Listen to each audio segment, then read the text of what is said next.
Muito bem, gente, voltando aí à nossa série de mensagens de 5 minutos, eu estou iniciando essa série falando sobre exatamente esse assunto, navegando pela tempestade, quais são as implicações disso, o que está acontecendo nos dias de hoje.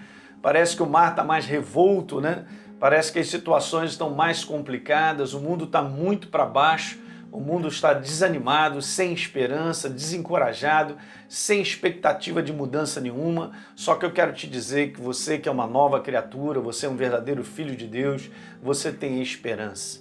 Você tem a esperança do reino de Deus, que é uma realidade para mim e para você, para que Ele possa trabalhar. Não é quando nós chegarmos no céu, não. Que Ele possa trabalhar aqui, nessa terra, diante das situações que nós enfrentamos. Então vamos lá, falar um pouquinho sobre isso. Navegando pela tempestade, eu quero te mostrar uma passagem muito joia e ela me abençoou muito com vários aspectos que nós vamos comentar, tá certo, gente?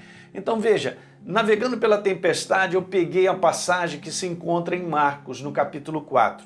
Mas nós sabemos que essa passagem ela também está sendo descrita no Evangelho de Lucas e no Evangelho de Mateus. Mas em cima de Marcos nós vamos conversar. Então veja, Marcos capítulo 4, no verso número 35, diz que naquele dia, sendo já tarde, Jesus disse para os seus discípulos, olha, vamos passar para a outra margem. É bem interessante, tem vários aspectos que nós vamos pontuar aí, ok?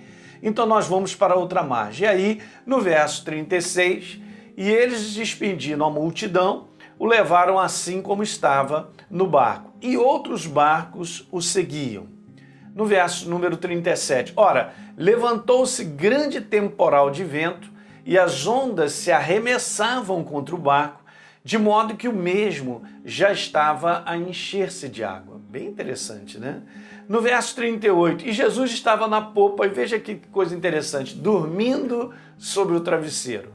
Então os discípulos o despertaram e lhe disseram, mestre, você não se importa que a gente pereça, né? Que a gente morra?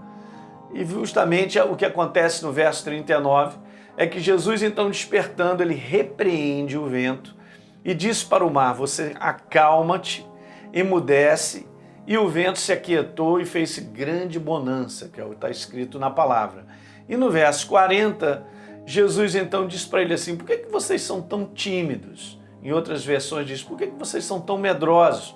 E Jesus então faz essa pergunta, como é que vocês não têm fé? Cadê a fé de vocês? É isso que Jesus ele está pesquisando, né? E fala, né? E pergunta para os discípulos. É bem interessante essa passagem, né, gente? Eu quero te falar só uma coisa, para 3 coisas bem básicas para a gente concluir em relação a essa passagem que a gente encontra que são bem distintas nessa passagem. A primeira coisa que é bem distinta nessa passagem é que um propósito existia e precisava ser cumprido e já estava determinado. Porque antes dessa tempestade acontecer, Jesus já tinha dito assim, nós vamos passar para o outro lado. Preste bem atenção, gente, porque isso é importante. Porque, deixa eu te falar uma coisa, nada acontece na nossa vida sem o propósito de Deus.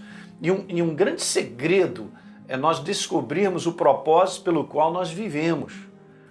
Se você busca Deus, se você anda com Ele, você perceberá que a tua vida não é uma vida ao acaso, não é uma vida, meu Deus, por que eu nasci, por que eu estou aqui? Não, tem um propósito sobre a tua vida. Deus tem um propósito muito bem específico em relação à tua vida. Então não será o dia de hoje ou a dificuldade de hoje que vai impedir ou paralisar que você cumpra o seu propósito. A gente vê isso inserido na boca do apóstolo Paulo e de tantos homens de Deus que sabiam para onde iam. Havia um propósito. O apóstolo Paulo, certa ocasião, ele deu uma declaração dizendo ao rei Agripa, olha, eu quero te falar o seguinte, eu não fui desobediente à visão celestial, ao propósito que Deus tinha para a minha vida. Por isso ele enfrentou tantas coisas e ele venceu as oposições para dizer no final que eu completei a carreira, eu guardei a fé. Então, Eu quero te falar exatamente isso. Você tem que alinhar e descobrir e de repente trazer à lembrança todas as palavras que Deus falou ao teu coração em relação à tua vida, em relação ao futuro, em relação à tua casa, né? Essas coisas não podem ser perdidas, elas não podem ficar do lado de fora. Então traz de volta coisas que são aí, anote tudo, volta a meditar novamente em tudo aquilo que Deus já colocou no teu coração há um bom tempo atrás, mas que pelo dia de hoje, por essa grande tempestade, a gente está percebendo e a gente está caindo porque, caramba, não vai dar certo, eu vou ficar pelo caminho, a minha vida não vai prosseguir e tal. Mas guarde isso no teu coração. Isso é bem distinto nessa passagem. A primeira coisa é que Jesus tinha dito, nós vamos passar para o outro lado. Legal? Dá um like aí no nosso programa, se inscreva aí no nosso canal caso você não tenha se inscrito e, por favor, deixe um comentário porque é importante. E a gente vai continuar falando sobre 3 coisas bem distintas nessa passagem. Legal? Um grande abraço.